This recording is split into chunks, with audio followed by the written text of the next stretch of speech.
aslında bir kere mesela motokaravan kullansa, bir kere de çekme karavan kullansa çekme karavanı tercih ederler. Neler kullanılmamalı?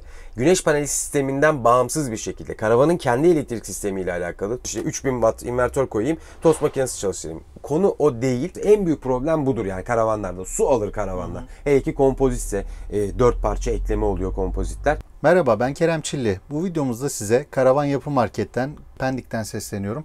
Yanımda Enes Bey var. Öncelikle burayı bize açtığı için çok teşekkür ediyorum. Hocam merhabalar, hoş geldiniz. Ne demek? Tabii her zaman bekleriz. Eyvallah, çok teşekkürler. Bugün hani olabildiğince karavancıların merak ettiği sorular, çokça sorulan soruları özellikle enerji açısından buradan değerlendirmeye çalışacağız. Nasıl karavanlar, enerji tarafında ne yapmamız lazım, ne yapmamamız lazım konularını irdeleyeceğiz birlikte. İsterseniz hızlıca giriş yapalım bu konuya. Tabii hocam, nasıl isterseniz. Burada siz ağırlıklı olarak çekme karavan yapıyorsunuz, doğru mu? Evet, çekme karavan. İlk sorum o olsun. Yani moto karavan mı yoksa çekme karavan mı? Neden ben çekme tercih etmeliyim? Artıları eksilerini bir kısaca karşılaştırabilir miyiz? Hocam şöyle söyleyeyim size. Motokaravanlar tabii ki insanlar alıp gitmek çok daha iyi ama biraz maliyetli oluyor şu anda günümüzde. Aynı zamanda motokaravanı bir tatil yerine götürdüğümüzde kurup toplaması çok zor oluyor. Bu yüzden çekme karavanlarda aracınızın arkasına bağlayıp götürüyorsunuz. Bir yere kuruyorsunuz. Sonra aracınızla etrafı da gezebiliyorsunuz aynı zamanda. En ufak yani ekmek lazım olsa bakkala gidebilirsiniz aracınızla. Motokaravanda böyle bir şey yok. Tenteyi açtıktan sonra bir daha onu toplayalım vesaire vesaire. Bu zorluyor müşterilerimizi. Bir de şöyle bir şey var. Tabii artı eksi konuşacaksak. Çekme karavanlarda tabii ki bir seyahat güvenliğinde aracın arkasına bağlı bir römork bu. Bu insanları yanıltıyor. Doğru, haklılar da. Motokaravanda öyle bir şey yok. Tek parça halinde bir araçla dikkatli olması gerekiyor bu. Tabii ki kesinlikle dikkat. Seyahat esnasında. Yani bazı güvenlik ekipmanları var. Onları kullanmalarını öneriyoruz. Eğer uzun seyahatlere çıkaracaksa stabilizatör gibi, işte yalpalama önleyici gibi vesaire. Bunları kullanmaları lazım. Artı eksiler bunlar. Fiyat anlamında tabii fiyat performansa çekme Günün karavan. sonunda herkes fiyata baktığı için kesinlikle motokaravan öyle. yukarıda Şimdi, kalıyor. aracını satmadan karavan hayatına başlayacak birisi varsa aracını satmadan hem özel hayatında normal aracını kullanıp hem de bir çekme karavan sahip olup onu bir yere bırakıp tatile gideceği zaman alıp götürebiliyor. Böyle daha tatlı diyebilirim size. Peki genel olarak Türkiye'deki tercih de bu yönde mi? Genel olarak aslında şöyle bir şey var, net hocam söyleyeyim. Herkesin hayali motokaravandır ama çekme karavanı alırlar. Yani karavan hayatına böyle başlarlar. Ama sonra da kullandıktan sonra ben bayağı bir karavan videosu izledikten sonra ilk konuyu çok detaylı bilmeyenlerin motokaravan gibi bir yaklaşımı oluyor. Birazcık daha işin içerisine girdikten sonra çekme karavana daha sıcak bir noktaya geliyorlar. Kesinlikle hocam. Şimdi tekrar söylüyorum. Yani kullanım açısından çekme karavan aslında bir kere mesela motokaravan kullansa, bir kere de çekme karavan kullansa çekme karavanı tercih ederler. Gerçekten öyle. Hani hayal hep işte bir arabam, evim arkamda. Aslında çekme karavanda da öyle ama tabii işte araca bağlanacak, ya sürebilir miyiz, nasıl yaparız vesaire. Sonrasında kullanım açısından daha kolay olduğunu görüp çekme karavandan devam ediyorlar. Anladım. Peki bize de çokça gelen sorular enerji konusu. Evet. O tarafa biraz detaylı girelim isterseniz. Nasıl bir sistem? 220 volt kullandığınız bataryalar, güneş panelleri. Kısaca bize bunlardan bahseder misiniz? Ve öneri anlamında da bakın biz şöyle çok geri dönüşler alıyoruz. Şunları kesinlikle kullanmayın. Evet. Şunları yapabilirsiniz Kesinlikle gibi. Videomuzu izleyenler için de kıymetli bir bilgi olmuş olsun. Bizim zaten asıl işimiz Karavan Yapı Marketi olarak donanım, karavanlara donanım. Her türlü donanım yapıyoruz. En çok da tabii güneş paneli sistemlerinde, güneş enerji sistemlerinde. Şimdi çekme karavanlarda da motokaravanlarda alan dar olduğu için çift panel, çift akü veya işte 200'lük tek akü kullanıyoruz. Nasıl bir sistem? İşte çift panel, 200 ampere 210 amper gibi bir akü, jel akü tercih ediyoruz biz şu anda. İnvertör, tam sinüs invertör, işte MPPT 30 amper, 40 amper fark etmez şarj kontrol cihazı. Müşterilerin isteklerine göre de işte transfer switchli bir sistem, dışarıdan elektrik aldığında otomatik kutup değiştirici veya dışarıdan elektrik aldıklarında akülerini şarj edebilecekleri bir regülatör. Bu şekil cihazlarda ekleyebiliyoruz sistemi. Monokristal panel kullanıyoruz. Jel akü tercih ediyoruz dediğim lityum aküler biraz yine fiyata geliyor. Aslında şarj deşarjları çok daha iyi lityum akülerin ama fiyat performans olarak jel aküyü tercih ediyoruz. Onların da şöyle özellikleri var. İşte jel aküde şarjı veya deşarjı çok kontrol etmelerine gerek yok. Lityumla buna biraz daha özen göstermeleri lazım. Tabii ne kadar güneşte kalacağını bilmediğimiz için karavanın lityum aküden bir tık uzak duruyoruz. Ama günün sonunda jel aküler bitecek ve lityuma dönecekler. Bunu da biliyoruz. Evet, kesinlikle ben de o noktaya değinecektim şimdi. Bu konuda jel batarya, daha önce bir video yapmıştım ben. Ben olsam hangi bataryayı alırdım diye bir öncelik sırası. Orada en sona ben jeli koyuyorum. Çünkü manipülasyona o kadar açık bir batarya ki insanlarda o güveni sağladığı için jel batarya iyidir. Gerçekten aslında iyi bir jel batarya iyidir. İyi bir jel Ama, batarya iyidir. Evet. günün sonunda çok fazla manipülasyona uğradığı için jel batarya mesela benim listemde en sondadır. O aradaki ürün de şu an kurşun karbon bataryalar çok revaçta. Döngü sayıları jel bataryalara nazaran daha iyi. Karbon ağırlıklı bir yapısı ve jel bataryanın dezavantajlarının modifiye edilmiş hali. Tabii. Param lityuma yetmiyor ama kurşun karbonla ara bir ürün elde edeyim ve kaliteli bir şey olsun. Aynen. Ben o tarafta her zaman izleyicilerimize de konuda videolar da yapıyoruz biz. Test videoları da.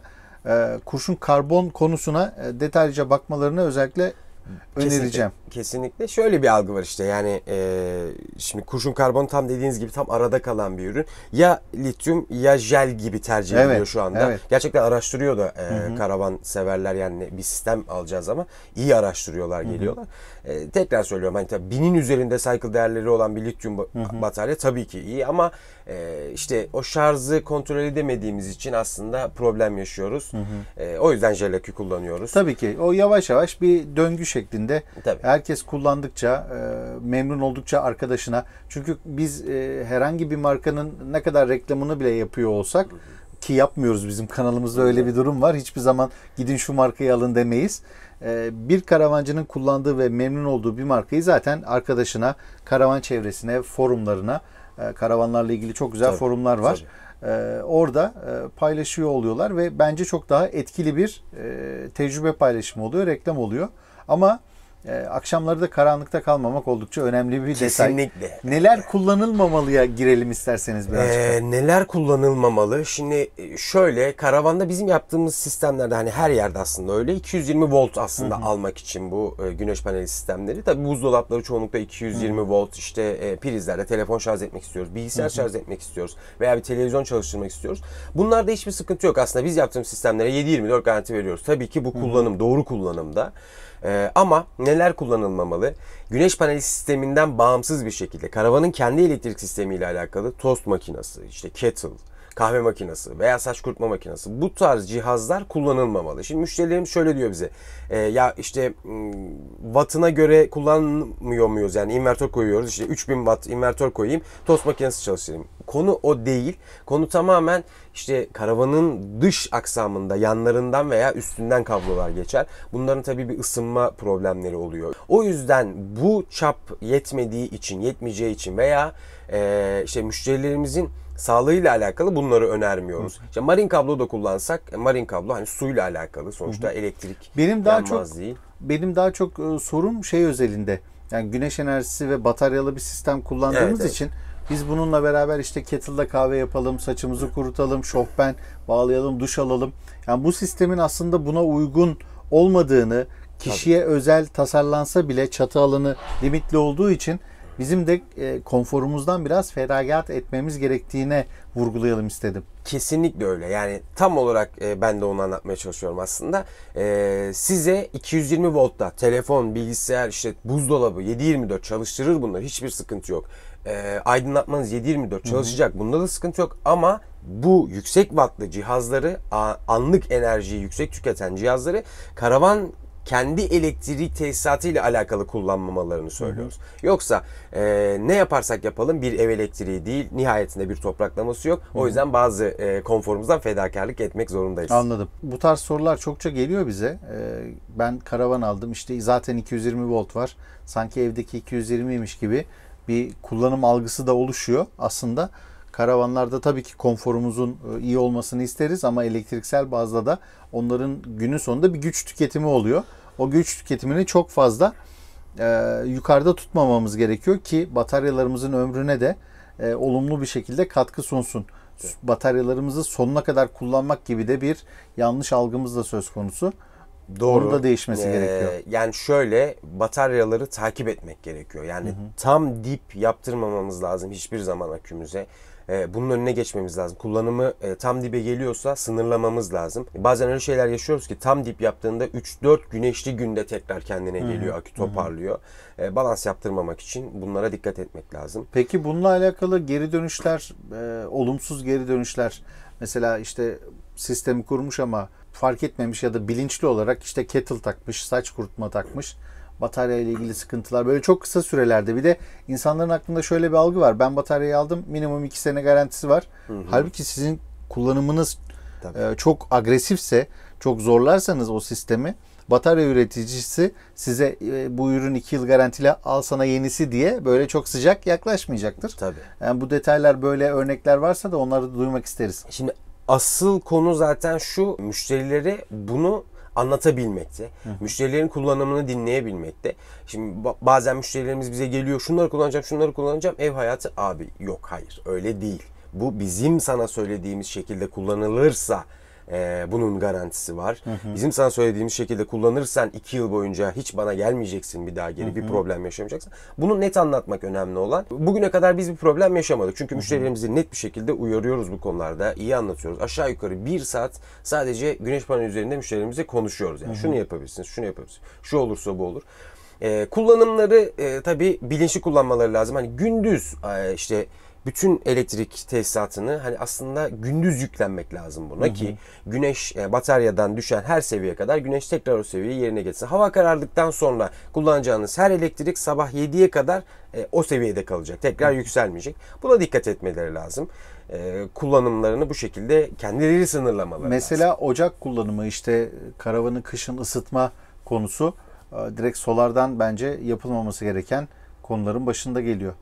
Siz burada ne düşünüyorsunuz? Evet, ya biz Webasto kullanıyoruz. Dizel ortam ısıtıcı 12 volt aslında, işte aküye bağlı veya trafoya bağlı kullanıyoruz. Ama orada asıl yakıt dizel. Dizel tabii ki. Sadece ateşleme yaparken kullanılıyor. Çektikleri akımlar düşük. Şimdi o cihazlar da tabii karavana göre aslında tercih ediyoruz. Yani mesela şofben, gazlı şofben kullanıyoruz. LPG'li. O da sadece ateşlemede kullanılıyor. Ocaklar yine öyle. Ateşlemede kullanılıyor. Tüplü. Bunların minimize edilmiş şekli. 220'de... Bu bir de bizim elimizi çok kuvvetlendiren bir durum oluyor. Solar açısından bakıyorum ben olaya. Kesinlikle. Bütün her şeyi solar var zaten, her şeyi solardan yapalımdan ziyade belli ürünleri LPG ile, belli ürünleri dizelle yine konforumuzu belli bir seviyeye çıkartabiliriz. Kesinlikle öyle. Yani enerji sisteminin en verimli kullanılacak şekline getiriyoruz. Tercih ettiğimiz diğer cihazlarda, diğer donanımlarda da en önemlisi o, yani hani elektriği nasıl minimize ederiz kullanımını.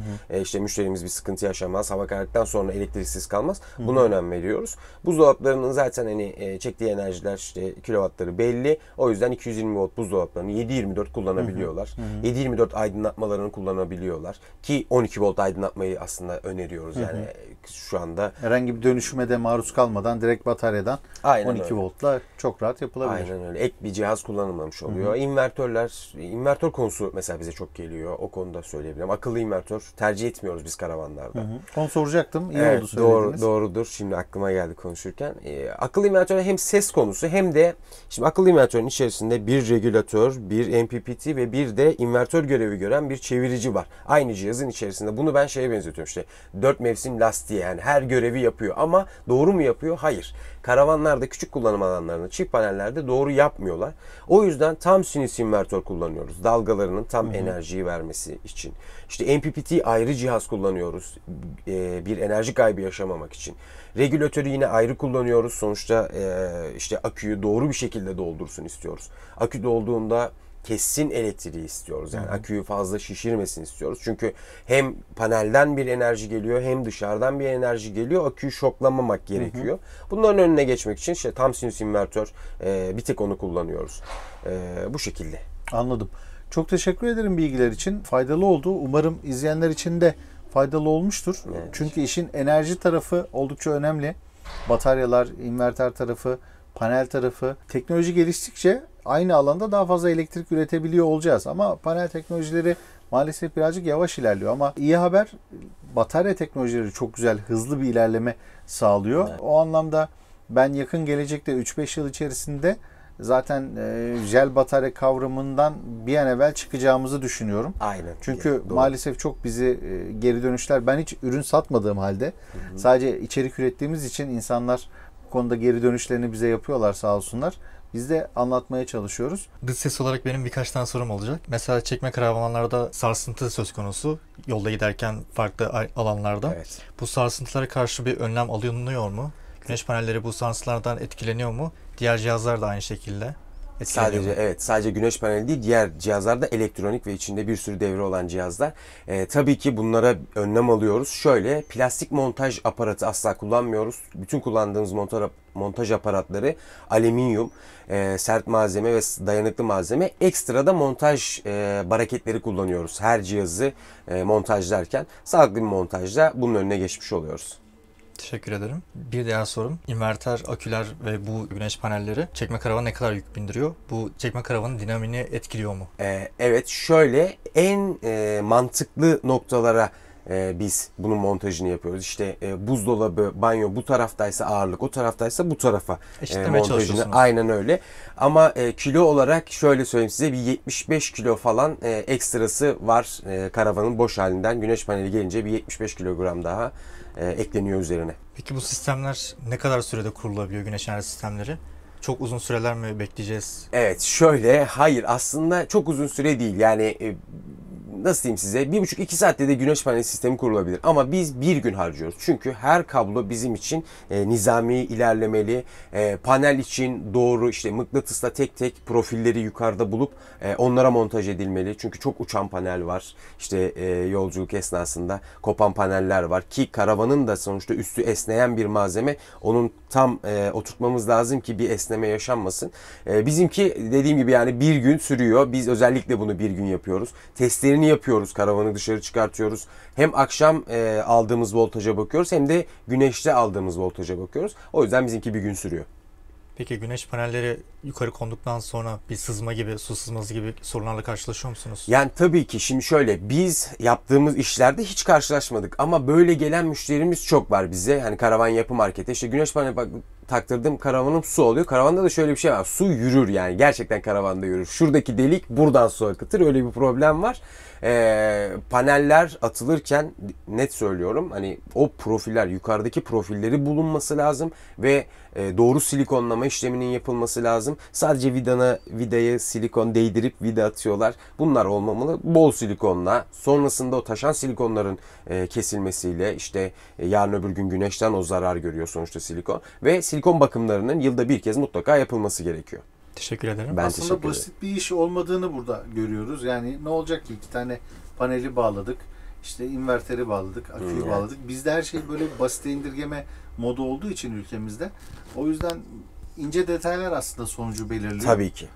Size de böyle başkalarının yaptığı işler gelip burayı toparlar mısın noktasında işleri gelmesinden bu durumu anlamış Yani oluyoruz. kesinlikle burada zaten şöyle bir şey var. Tercih edilmenin asıl sebebi işçilik. Yani bu sektörde, yoksa herkes yapıyor bu Evet. işi aslında. Yani elektrikle az çok bilgisi olan herkes yapıyor bu işi. O ince detaylar bizi piyasada hem tutunduruyor hem de müşteri sağlıyor. Yani %80 müşterimiz de zaten siz geldiniz, sonra siz bana tavsiye ettiğiniz, ben geldim. O şekilde yapılan işçilik önemli. Yani karavanın su almaması en büyük problem budur yani karavanlarda. Su alır karavanlar. Hele ki kompozitse 4 parça ekleme oluyor kompozitler.